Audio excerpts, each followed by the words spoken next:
title of Christina's speech is Why I Am Practicing Mindfulness. So, why I'm practicing mindfulness. Let's welcome Christina.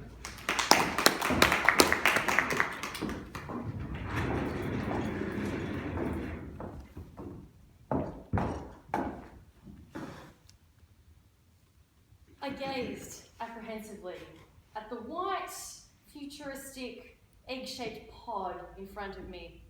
It had this big open lid on it, it looked like a gaping futuristic whale mouth. And the pod was filled with about this deep of water. I gingerly stepped inside, reached up, grabbed the lid, pulled it down.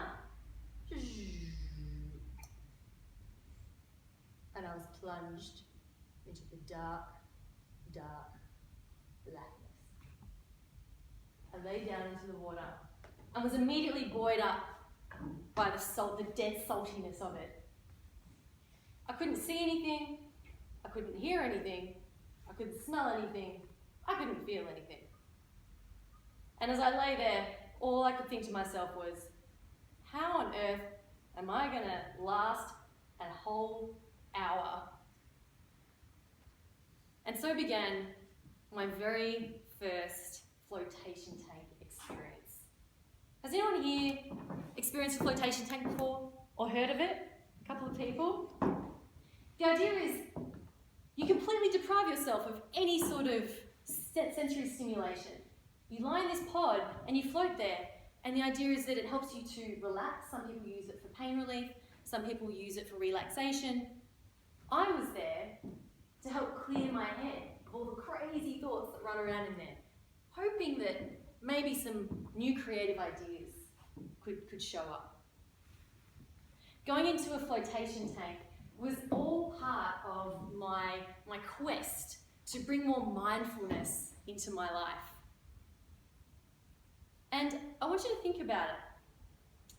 When you're eating, do you sit there and do you savour every morsel? Do you savour the taste just like Evelyn does of that chocolate? Or do you wolf down your food while scrolling through Facebook with the other hand? When you're standing up to give a presentation, are you calm and centered? Can you feel your body? Are you engaged with your audience? Or do you talk so fast the time flies like this and you go sit down and you don't even know what happened?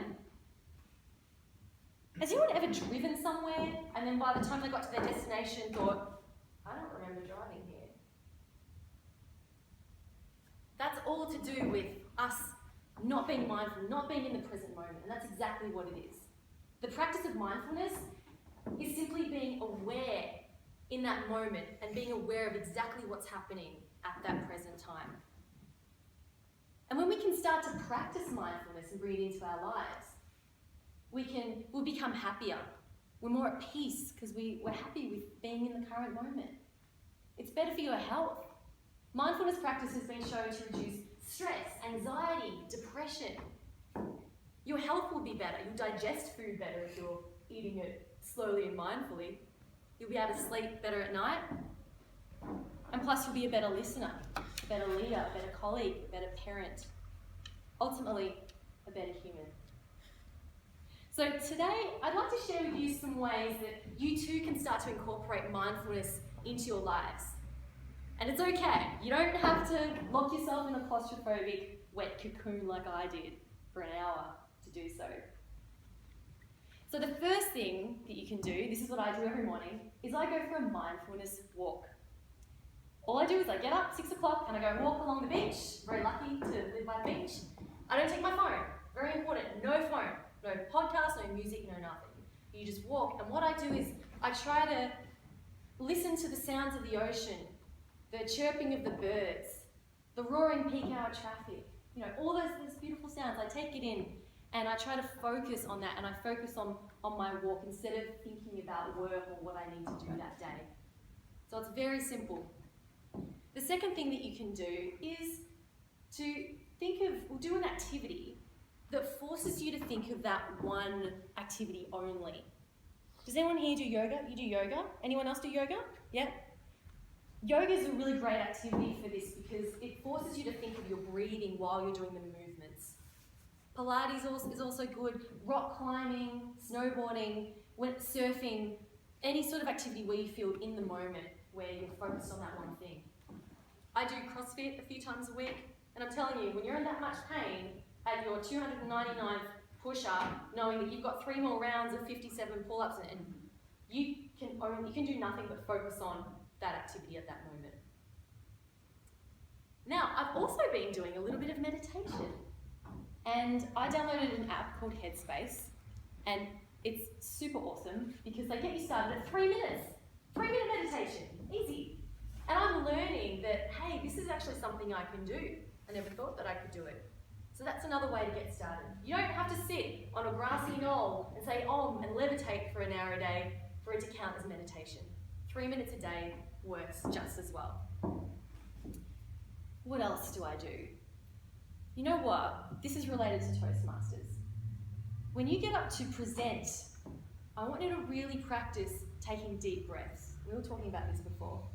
If you take deep breaths in through your belly, you can even start to do it now. Deep breaths through your belly. You will ground yourself into the ground, into your body. You'll be able to relax a little bit more, which will allow you to engage better with your audience and engage with the true message that you're sharing. Instead of just saying the words up here, you're actually engaged with your message, and you can share that in a much more effective way. And finally, when you're at work, networking events, talking to people, it's very easy to get distracted. We're constantly distracted by our phone. There's people everywhere. Oh my God. Next time you're speaking to someone, I want you to really pay attention to what they're saying. Make eye contact with them. Listen and ask questions based on what they're saying. Don't just think about, what am I going to say next, what am I going to say next, what am I going to for dinner, what am I going to watch on Netflix? No, you really focus on what they're saying.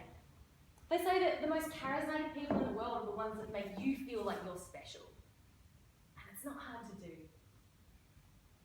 Now, you might be wondering or thinking, Christina, it's all well and good, you live by the beach, whatever, go to your meditation. I can't do it. I'm telling you, it's really simple if you just start small. Everyone has 3 minutes a day.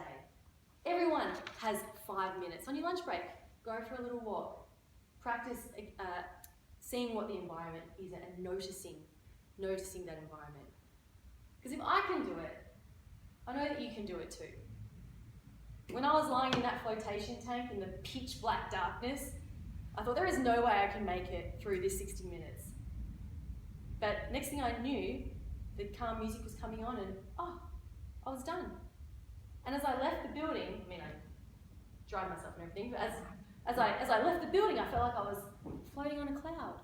I was so relaxed, and as I drove home, I didn't even speed towards the orange lights like I usually do. So I hope that I've given you some ideas on how you can start to incorporate a little bit of mindfulness in your lives. And if you do, I hope that you start to notice that it does make a difference to your overall calmness and happiness too. Thank you.